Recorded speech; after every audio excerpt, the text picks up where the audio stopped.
नमस्कार, मैं हूं आशीष चित्रांशी और आप देख रहे हैं the news launch. Donald Trump, आज सुबह तक आखिरी बयान आपने क्या सुना था ट्रंप का? ईरान खत्म, ईरान की मिसाइल क्षमता हमने खत्म कर दी है, ईरान की ड्रोन क्षमता खत्म कर दी है, ईरान सुप्रीम लीडर हमको बनाना चाहता था, ईरान का एयर डिफेंस खत्म हो गया, एयरफोर्स खत्म, नेवी खत्म, सब कुछ खत्म। अभी इजराइल भी दावा कर रहा है कि जो नेवी का कमांडर आईआरजीसी का, उसको भी मार दिया है। सारी बातें हमने मान ली। फिर शाम होते होते ट्रंप का बयान आता है कि ईरान हमारे महत्वपूर्ण ठिकानों पर, हमारे अहम ठिकानों पर 100 मिसाइल दाग रहा है। 100 मिसाइल, जिसकी मिसाइल क्षमता खत्म हो गई, वो 100 मिसाइल दाग रहा है। होती तब क्या करता? 100 मिसाइल, 100 मिसाइल बहुत बड़ी संख्या होती है मिसाइलों की। बड़ी बड़ी जंग और दुनिया के बहुत ताकतवर मुल्क भी एक दिन में 100 मिसाइल दाग करके महीने भर युद्ध नहीं लड़ पाते हैं। वो ट्रंप की जुबानी, आज हम आपको सुनवाएंगे अभी ट्रंप को, जो कह रहा था। ये व्यक्ति भूल जाता है पिछली बार के झूठ को, ये खुद ही अपनी पोल खोलता है। और ईरान ईरान ने या अली इब्न मूसा इस नाम से जो नया हाहाकारी एक्शन में आया है, उसने नारा दिया है या अली इब्न मूसा। इजराइल को जो तस्वीरें आई हैं, एक साथ कई तस्वीरें आई हैं, एक एक पूरी लहर चलाई या अली इब्न मूसा नाम से, और पूरा वीरान शमशान बना के रख दिया। ट्रंप की स्थिति फिर वही, नाटो हमको मदद नहीं कर रहा है, हम इसे याद रखेंगे। बच्चों को आपने लड़ते हुए देखा है, हम लोग भी बच्चे रहे हैं। हमारे साथ नहीं खेले, हमारे साथ हमको फलाने मार रहे थे, हम तुमने हमारी हेल्प नहीं की है, हम याद रखेंगे। तुमको भी कोई मारेगा तो इस बार हम तुमको नहीं बचाएंगे। तुम फिर कुछ नहीं कर पाए, पीछे से चिंगोटी ही काट लिए होते, उसको उसको दांत काट लिए होते। नहीं, तुमने, हम याद रखेंगे, अब सोच लेना हम बदला लेंगे। बदले में क्या कि जब तुमको कोई मारेगा तो हम भी मदद नहीं करेंगे। ये हालत है ट्रंप की। लिटरली हमारे शब्द हो सकता है थोड़े से चुभने वाले हों, लेकिन यही हकीकत है, यही स्थिति है ट्रंप की। बच्चों जैसा रो रहा है और मिमिया रहा है। जर्मनी का ऑफिशियल स्टेटमेंट आपको सुनाऊंगा, जर्मनी ने भी इसको ठेंगा दिखा दिया। जब ये मिमिया रहा है, रो रहा है, तो इसको ठेंगा दिखा दिया। स्पेन ने तो गजब भी कर दिया, और उसका इनाम स्पेन को मिल रहा है। आपको बताऊं, दुनिया के ऐसे मुल्क जो नैतिक रूप से, ईरान छोड़ दीजिए, ईरान क्या करेगा और क्या दे रहा है उसकी बात नहीं, ऐसे मुल्क जो अल्जीरिया वगैरह, जो नैतिक रूप से समर्थन दे रहे हैं, कुछ देशों से पूरी दुनिया के मुकाबले 16% कम दाम में, 16% सस्ती गैस जो है स्पेन को ऑफर की गई है।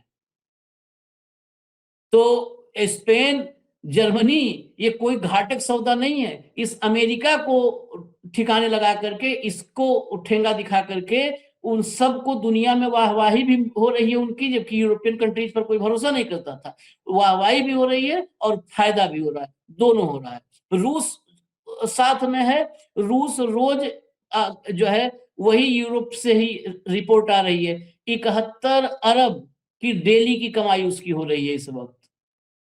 ये मतलब अब आप समझिए कि किसके साथ रहने वाला फायदे में है और किसके साथ रहने वाला नुकसान में है। तो कौन अमेरिका इजराइल के साथ रहेगा? अमेरिका इजराइल के साथ रहने वाले की स्थिति देख लो।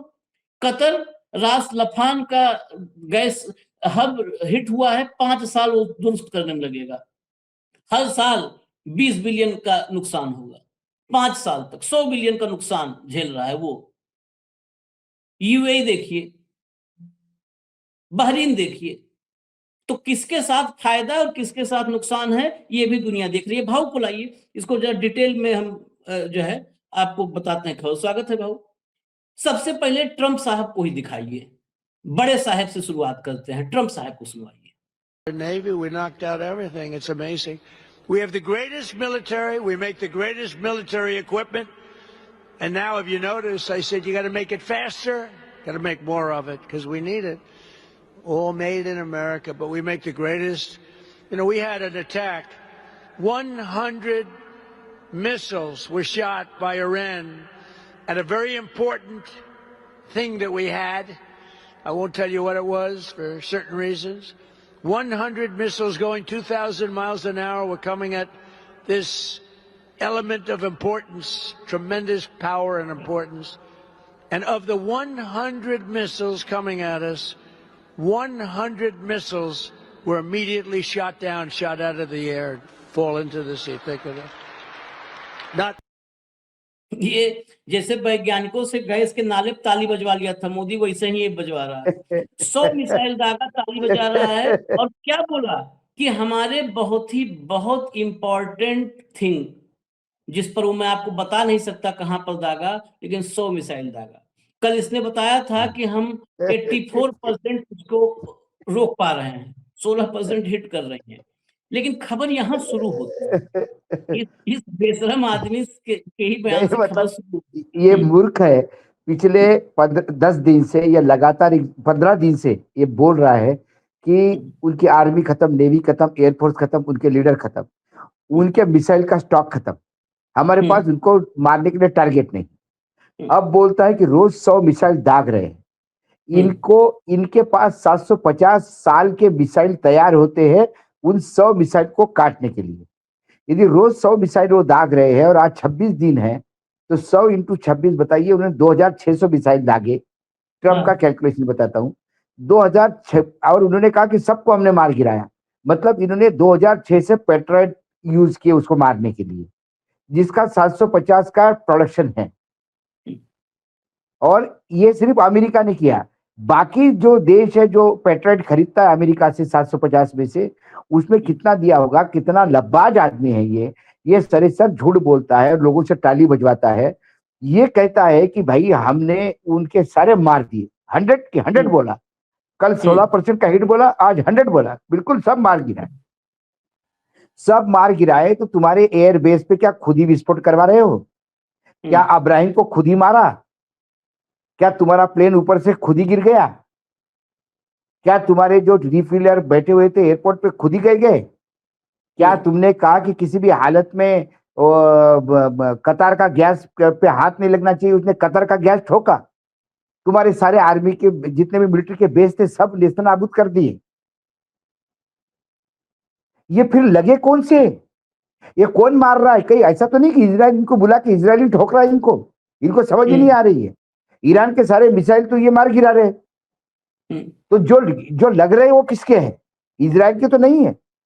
मतलब क्या मूर्खतापूर्ण बात कर रहा है।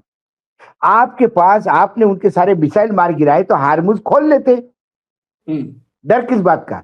ईरान के पास है क्या सिवाय मिसाइल और ड्रोन की? ईरान के पास क्या है आज? उनकी आर्मी तो नहीं आ सकती समुद्र में लड़ने। अभी क्या है वही दिखाते हैं आपको। हालांकि अभी मैं देख रहा है पीटीआई ने जारी किया है, जो सेंट्रल कमांड है यूएस की, उसने एक फुटेज जारी किया है अनक्लासिफाइड, और उसमें बताया है कि 10,000 टारगेट हमने ईरान में हिट किए हैं। 10,000 टारगेट, 10,000 टारगेट हिट करने के बाद इतना, ये मतलब ये युद्ध तो बहुत सारे युद्धों को हम लोग देखे, ये युद्ध तो केवल झूठ की मिसाइलें गिर रही इस पे।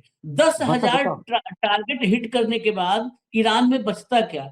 एक तरफ आप 10,000 टारगेट करो हिट किए, और आपके एक ठिकाने पर 100 मिसाइलें वो दाग रहा है। जरा हेडलाइन लाइए भैया, हेडलाइन लाइए। यहां देखिए अभी की स्थिति जो किया है। या अली इब्न मूसा, ईरान ने शुरू किया हाहाकार मचाने वाला मिशन। डराने वाली हैं इजराइल से विध्वंस की तस्वीरें। ये हमारे यहाँ की मीडिया जब इतना लिख डाली तो आप सोचिए कैसी तस्वीरें होंगी कि डराने वाली हैं इजराइल में विध्वंस की तस्वीरें। चलिए जरा आगे भीतर खबर में चलिए। आईआरजीसी ने कहा कि हमलावर ड्रोनों की शुरुआती लहर के बाद सॉलिड और लिक्विड दोनों तरह के ईंधन से फायर होने वाली मिसाइलों का इस्तेमाल किया गया। पहले ड्रोन दागा, उसके बाद जो है मिसाइलें। ये हमले या अली इब्न मूसा अल रजा कोड के तहत किए गए और इब्राहिम रईसी और हुसैन अमीर अब्दुल्लाहियन के याद में किए गए। वो तो अपने सारे पुरखों को भी याद कर ले रहे हैं, तो इन्हें की इलाज करने में सारे पुरखों को याद कर ले रहे हैं। उसके बाद आप देखिए, हाँ यहां पर इसमें अली इब्न मूसा अल रिजा या इमाम अली रजा से मदद मांगने और बरकत लेने के लिए इस्तेमाल होता है। ईरान में कई सैन्य अभ्यासों और ऑपरेशंस को भी इसी नाम से जोड़ा जाता है। अली ये इब्न वॉर मूसा क्राई, एक हाँ ये हाँ युद्ध घोष कह सकते हो तुम इसको, युद्ध घोष। युद्ध घोष है उनका। अली इब्न मूसा एक ऐतिहासिक धार्मिक व्यक्तित्व हैं जिनका नाम ईरान के वर्तमान सैन्य अभियानों में धार्मिक कोडनेम के रूप में इस्तेमाल हो रहा है। धार्मिक कोडनेम। ईरान ने इजराइल पर हमले बढ़ाने का दावा करते हुए कहा कि एक्सिस ऑफ रेजिस्टेंट ग्रुप ने 24 घंटे में 230 ऑपरेशन किए हैं, जिसमें हिजबुल्लाह की ओर से 87, इराकी ग्रुप्स की ओर से 23। ये पूरा एक्सिस ऑफ रेजिस्टेंस ग्रुप हो गया है, ये पूरा ज्वाइंट ऑपरेशन चल रहा है। और ईरानी सेना के 110 ईरानी सेना ने किए, इराकी ग्रुप्स जो इराक में रेजिस्टेंस ग्रुप्स हैं वो 23 किए, और हिजबुल्लाह ने 87 किए। टाइम्स ऑफ इजराइल, आगे चलिए, टाइम्स ऑफ इजराइल को कोट करते हुए क्या है खबर। टाइम्स ऑफ इजराइल ने कहा कि गुरुवार सुबह कुछ ही घंटों के भीतर ईरान ने इजराइल पर मिसाइलों से 7 हमले किए, जिससे इजराइल और वेस्ट बैंक में 9 लोग घायल हुए। क्लस्टर वॉरहेड से निकले सब म्यूनिशंस के बड़े इलाके में फैलने से नुकसान हुआ। आगे चलिए। तेहरान ने अपने खाड़ी पड़ोसी देशों में भी मिसाइलों और ड्रोन से हमले जारी रखे। यूएई के मीडिया ऑफिस ने बताया कि अबू धाबी में इंटरसेप्ट मिसाइल के मलबे से 2 लोगों की मौत हुई। सोचिए, इंटरसेप्ट करने के बाद कैजुअलिटी, ये फर्क एक है। इंटरसेप्शन के बाद इतनी कैजुअलिटी, या तो इजराइल के लोग सारे बंकर में ही 24 घंटा बैठे हैं, वहां पर कैजुअलिटी बहुत कम बताई जाती है, इंटरसेप्शन के बाद ही यहां पर 2 मरे हैं। उन्होंने ये भी बताया कि 3 अन्य घायल है, कई गाड़ियों को नुकसान पहुंचा है। तो इंटरसेप्शन के बाद मिसाइलें अगर इतनी भयावह हैं, उसके बाद भी मौतें हो रही हैं। इजराइल में इंटरसेप्शन भी हो रहे हैं और इंटरसेप्शन के अलावा सीधे मिसाइलें हिट भी कर रही हैं। तो क्या हालत होगी वहां की। अब जरा विजुअल्स पर आइए, विजुअल हम आपको दिखाते हैं, एक एक करके विजुअल दिखाइए। ये देखिए आप, ये विजुअल, ये प्रेस टीवी के हवाले से है। The Iranian missile strikes targeted an industrial complex in the city of Ramla in central Israel. Madhya Israel के रामला में इंडस्ट्रियल कॉम्प्लेक्स को हिट किया है। जो ये तस्वीर है आपको, ये जो चला है ना पूरा अभियान, जिस हाहाकारी अभियान को हेडलाइन बनाया भारत में भी, उसी अभियान का देखिए एक एक झलक है इससे। चलिए, एक हो गया, अगला लाइए, अगला एक एक करके दिखाइए, जितना 3-4 दिखा दीजिए, सैंपल ही दिखा दीजिए, नहीं तो सारे विजुअल ही चलाते रह जाएंगे हम लोग। जरा देखिएगा गौर से, इसको भी गौर से ध्यान रखिए विजुअल पर।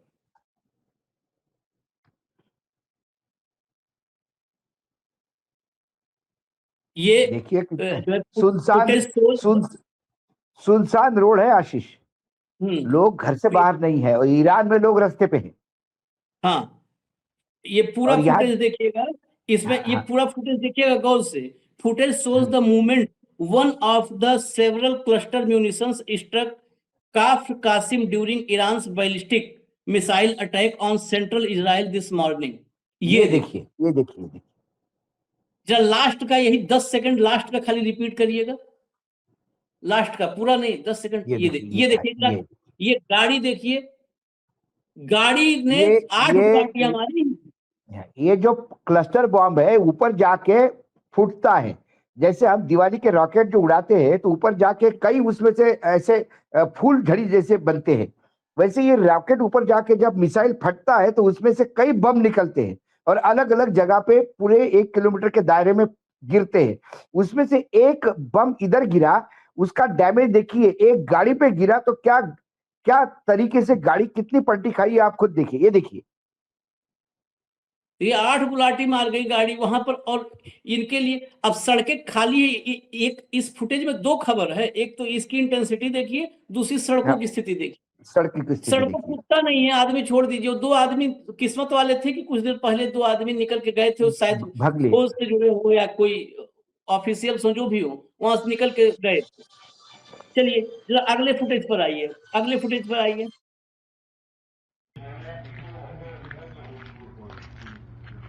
ये हालत देखिए, देखिए जमीन में गड्ढे हो गए हैं चारों तरफ, देखिए पूरा फुटेज कंप्लीट देखिए। Damage was caused by to a home in West Bank settlement by an apparent cluster munition impact following Iran's ballistic missile attack on central Israel। ये भी क्लस्टर म्यूनिशन का है। Local authorities say that 2 homes in 2 settlements were damaged in the attack, with one apparently being hit by the bomblet. In both cases, the families were in the bomb-safe room, the Samaria Regional Council says in a statement, adding that no injuries were caused.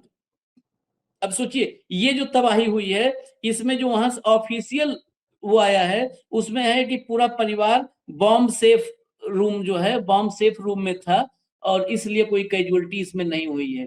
यानी पूरा का पूरा ईरानी bomb safe में है। ये सिर्फ राहत बचाव के लिए आते हैं जहां पर तबाही होती है। अब जरा अगले विजुअल पर आइए, अगले विजुअल पर आइए। इसके बाद ये देखिएगा, ये फिर सरकार मतलब ईरान की सरकारी एजेंसी ने जारी किया है। ईरान की सरकारी एजेंसी ने जारी किया है। ये पहला प्रेस टीवी से है, 2 विजुअल्स इसमें आपको दिखेंगे, और दूसरा IRIB जिसकी हम अक्सर चर्चा करते हैं, Islamic Republic of Iran broadcasting, ये सरकारी है। एक दूसरा फुटेज उसके तरफ से आया है। ये जो आपके सामने प्रेस टीवी का है, Iran's army announces that they have successfully targeted a number of sensitive and strategic centers in the port of Haifa in retaliation drone strikes। ये जो है हाइफा पर अटैक किया है और सक्सेसफुल अटैक बता रहे हैं जो पहला था। ये दूसरा विजुअल जो आप देख रहे हैं IRIB जो वहां की सरकारी ब्रॉडकास्टिंग है, वो भी उसमें जो अरास फायर किया है, ये attack on Haifa port by Arash drones. Arash drones जो हैं, इसके सभी ड्रोन्स में शाहेद है, अरास है, सबकी अलग अलग खूबियां हैं। अरास आत्मघाती ड्रोन है, शाहेद आत्मघाती ड्रोन नहीं है।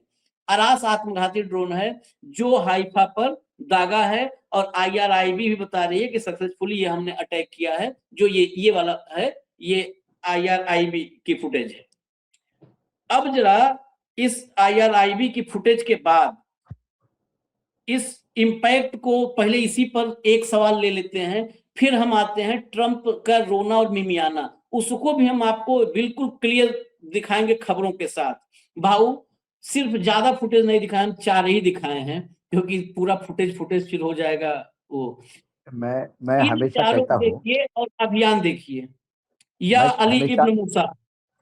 हम जब बचपन में थे तो लोग कहते थे कि झूठ और सच में कितना डिफरेंस है, तो बोले 4 उंगली का। हो सकता है कान से सुना हुआ आप झूठ हो, लेकिन आंखों से देखा हुआ आप झूठ नहीं कह सकते। ईरान की ताकत क्या है, ईरान के ड्रोन्स की ताकत क्या है, ईरान की क्षमता क्या है, उनके क्लस्टर बम कहाँ कहाँ डैमेज कर रहे हैं, इसके पूरे वीडियोस है। ड्रोन लॉन्च की वीडियोस है, इजराइल में जो डैमेज हुआ उसके वीडियोस है। अब सांच को आंच नहीं, ये बात तो आप मान लीजिए, जितना इजराइल का नुकसान अभी हुआ है, इजराइल ने सपने में भी नहीं सोचा था। और आशीष जी, ये आपने जो आंकड़ा बताया था पहले वाले शो में इसके, कि आपने कहा कि वो रोज 100 ड्रोन दागते हैं और वो 400 बनाते हैं। अब तो लगता है कि ऐसा ही यदि उन्होंने एक अल्टीमेट कर दिया और उन्होंने रोज 200 250 दागने शुरू कर दिए, तो क्या हाल होगा, कितना मतलब ये वो परिवार को निकलने नहीं देंगे बाहर उस रूम से। और बाद में पता पड़ेगा कि जो लोग बॉम्ब शेल्टर में बैठे हुए हैं, मतलब बॉम्ब सेफ, जहां बॉम्ब नहीं आ सकता, ऐसे रूम में बैठे हैं, वही रूम दिखेंगे पूरे इजराइल में। बाकी इजराइल खत्म होता हुआ दिखाई देगा। आपने सुनी सड़कें देखी, आपने हमारे ही एक कार्यक्रम में ईरान में लोग रास्ते पे अपने सर्वोच्च नेता और पूरे इजराइल को निर्भसना करते हुए, अमेरिका की निर्भसना करते हुए लोग रास्ते पे, जो छोटे छोटे बच्चे रास्ते पे हैं, क्या उनको डर नहीं है ड्रोन आने का? उनको डर नहीं है ड्रोन आने का, उनको डर नहीं है मिसाइल का। यह डर खत्म हो जाता है, क्योंकि डर के आगे ही जीत है। यह डर इसलिए खत्म हो गया क्योंकि वो अपने वतन के लिए लड़ रहे हैं, वो अपने स्वाभिमान के लिए लड़ रहे हैं, वो अपने वजूद के लिए लड़ रहे हैं। इजराइल इसलिए लड़ रहा है कि अब उसको लड़ना पड़ रहा है। खुरापत तो कर ली, अब गले पड़ गया मामला। अमेरिका इसलिए लड़ रहा है कि इजराइल ने उसको खींचा है। बाकी इधर ईस्ट के लोग बाप बाप कर रहे हैं कि यार भाई हम साथ में रह लेंगे, तुम जाओ, अब बहुत हो गया। ईरान का ये एग्रेशन क्या सिर्फ न्यूज लॉन्चर के पास है, बाकी लोगों के पास नहीं होगा? इससे ज्यादा फुटेज, इससे ज्यादा इंफॉर्मेशन यूरोपियन यूनियन के पास है, इससे ज्यादा फुटेज, इससे ज्यादा इंफॉर्मेशन नाटो के पास है, और वो जानते हैं कि ये गलत हो रहा है, इसलिए कोई हाथ नहीं डाल रहा है आगे। किसी भी देश पे आप, किसी भी देश पे आप जब मर मिटने के लिए आप सामने आ जाते हो, वो कुछ भी कर सकता है। आगे कोई नहीं आ रहा, उसकी मिसाल देखिए वो क्या हालत हो गई है। जरा भैया अगली हेडलाइन लाना, तो हेडलाइन अगली दिखाना। ईरान जंग के बीच नाटो देशों पर फिर भड़के डोनाल्ड ट्रंप, कहा किसी ने अमेरिका की कोई मदद नहीं की। ये भड़के लिख रहे हैं, समझ समझ कहीं का खाली बात है, हमारी थोड़ी कम समझ है, तो हम इसको भड़कना नहीं कहेंगे। जब 27 दिन में शुरू में तुम ऐंठ रहे थे, बिना नाटो से बात की युद्ध में गए, बिना कोई आपने आपसी सलाह मशविरा अरे किया नहीं, उनको कॉन्फिडेंस में लिया नहीं। आशीष जी, इसी आदमी ने कहा था कि नाटो की औकात क्या है। हाँ, इसने कहा बगैर था बगैर बगैर अमेरिका के आप जीरो हो। जीरो, ये नाटो नाटो को खत्म कहा कर इसने, दूंगा, नाटो खत्म नाटो कर को, दूंगा। बिल्कुल ये बोला, मैं नाटो को खत्म कर दूंगा। अमेरिका के बगैर आपकी औकात ही क्या है जो अपने आप को समझते हो? तो भाई जब हमारी औकात नहीं तो हम घर बैठे, आप बड़े। अब नाटो ने साथ नहीं दिया, क्यों साथ देंगे? किस बात पे साथ देंगे? क्या नाटो को आपने कॉन्फिडेंस में लिया? नहीं लिया। नाटो को रोज गाली दोगे, उनकी बेइज्जती करोगे और बोलोगे कि देखो अमेरिका का साथ नहीं दिया। वो भारत है क्या जो आप गाली भी दोगे, जूते भी मारोगे, तो भी फिर आपके सामने जय जयकार करेगा? वो एक ही देश है इस पूरे, मतलब मुझे दुख होता है ये कहते हुए कि ये मेरा देश ये काम कर रहा है, जो लंका तक, श्रीलंका जैसा छोटा देश तक नहीं कर रहा है। श्रीलंका ने तो अमेरिका की औकात दिखा दी। इसका एक स्टेटमेंट, इस स्टेटमेंट को हेडलाइन देखा है, इस स्टेटमेंट को देखिए और क्लियर हो जाएगा ये रो रहा है, मिमिया रहा है कि नहीं। ट्रंप ने अपने बयान में ईरान को पागल देश बताते हुए, बताओ पागल, इसके पूरे लक्षण हो गए हैं, क्योंकि मैंने सुना था बचपन से कि पागल सबको पागल बोलता है, पागल होने का सबसे पहला लक्षण ईरान को पागल देश बताते हुए दावा किया कि वह अब सैन्य रूप से कमजोर हो चुका है। फिर देखिए, वो सैन्य रूप से कमजोर हो चुका है, तब तुमको नाटो चाहिए क्यों? बारात में ले जाना है अपने। उन्होंने कहा कि अमेरिका को नाटो की किसी मदद की जरूरत नहीं है, लेकिन इस बात को कभी नहीं भूलना चाहिए कि सहयोगी देशों ने इस समय साथ नहीं दिया। वही बच्चों वाला हाल हुआ, हम बदला लेंगे, तुमको भी हम नहीं मदद करेंगे। ये अब आगे सुनो, मैं अभी इसलिए मुझे हंसी आ रही है, आप 2-3 दिन पहले का ईरान का स्टेटमेंट आपने दिखाया था, याद है आपको? वो नाटो को कह रहा था कि ये ग्रीनलैंड के लिए यदि तकलीफ हो तो हमको बताएं, हमको बताओ। ग्रीनलैंड यदि तुम चाहते हो कि अमेरिका जबरदस्ती ग्रीनलैंड हथियाना चाहता है और आप यदि ग्रीनलैंड को बचाना चाहते हो तो नाटो, हम आपकी मदद करने को तैयार हैं। अभी सुनिए, जर्मनी को सुनिए। अब तो मैं बयान बाइट सुनवाता हूं भैया, जरा जर्मनी वाली सुना दो बाइट, तो फिर मैं बताता हूं उसका Hindi. The European partners in Germany as well highlighted from the beginning on. We have not been consulted before. Nobody asked us before. It's not our war. And therefore we don't want to get sucked into that war, to make it crystal clear. And what we need is now is a diplomatic solution as soon as possible. We need end of shooting and killing. And that is addressed to US, of course, but mainly to Iran, which is attacking its partners in the region, brother states, other countries. ये बड़े clarity के साथ बोला, crystal clear कहा। इनका एक शब्द उनका, आशीष, उस शब्द पे मुझे ध्यान चाहूंगा, फिर से सुनवाना इसको जब मैं शब्द कहूंगा। उन्हें कहा we don't want to get sucked. Partners in Germany as well highlighted from the beginning on. We have not been consulted before. Nobody asked us before. It's not our war. And therefore we don't want to get sucked into that war, to make it crystal clear. And what we need is now as a चलिए, हटा diplomatic दीजिए। solution as soon as साफ possible. साफ कराए कि ना हमसे पूछा गया, ना भरोसे में पूछा? लिया गया, ये हमारा युद्ध ही नहीं है, है ही नहीं है। जाओ लड़ो। और हमें जबरदस्ती इसमें खींचने का प्रयास ना करें। हाँ, शक मत करो। आपको देखो, हम्म। इजराइल ने पेन ड्राइव देख के अमेरिका को शक किया। वो शक होने पे क्या हो गया पता पड़ गया अमेरिका को। गंजेड़ी की फौज भी लानी पड़ रही है, गांजा भी अलाउ करना पड़ रहा है, बुड्ढो ठुड्डो को भी लाना पड़ रहा है युद्ध भूमि पर। सही बात है, आप पूछोगे भी नहीं, आप अपने आप को इतना बड़ा समझोगे, तब तो आपने नाटो को कहा था कि तुम्हारी औकात क्या है, अमेरिका तुम्हारे साथ नहीं तो तुम जीरो। तो वो जीरो लोग पीछे है ना। हर दूसरे दिन अब तो डेली हो गया है, एक बार नाटो की याद करता है कि कोई मदद नहीं हाँ। कर रहा है हमारी, कोई मदद हाँ, नहीं हाँ। कर रहा है हमारी, कोई। अरे और भाई, मदद अभी सुनिए, ऐसे मीम्स आ रहे हैं कि मतलब इजराइल वाले भी देखे और ईरान वाले भी देखे तो हंस हंस के लोटपोट हो जाए, जिनके ऊपर बम गिर रहे हैं। व्हाइट हाउस में दिखाया, एक मैंने मीम देखा, व्हाइट हाउस में डोनाल्ड ट्रंप दिखाया अपने कमरे में, ओवल ऑफिस में बैठा खड़ा हुआ है वहां पे फोन पे, और दरवाजा खोल के उसको बोलता है कि तुरंत ईरान से बात करो। उधर एक बोर्ड लगा है ईरान, ठीक है, उधर से एक आदमी फोन उठाता है, इधर बोलता है भाई साहब ईरान से फोन है। डोनाल्ड ट्रंप फोन उठाता है, बोलता है you surrender for ceasefire. उधर से वो बोलता है yes sir, you must give us 5 days sir, we will surrender. Okay, phone रखता है, उस कमरे में जाता है, let us celebrate, Iran is surrendering. मतलब ये इतना पागलपन हो गया कि दूसरे कमरे में अपने आदमी को बिठा के बोलता है तू ईरान बोल के मेरे से बात कर, और बोल के मैं सरेंडर होना चाहता हूं, और फिर उसी के पास फील करना, बस ये फील करना। अब ये मीम क्यों बना? देखिए, मीम जो बनते हैं ना आशीष, वो उस इमेजिनेशन पे बनते हैं, वाकई ऐसा होता होगा। ये एक दूसरे को ही बताते हैं कि ईरान सरेंडर के लिए तैयार होगा नहीं, हाँ तो डर गया होगा, बोल दो बाहर जाके ईरान डर रहा है।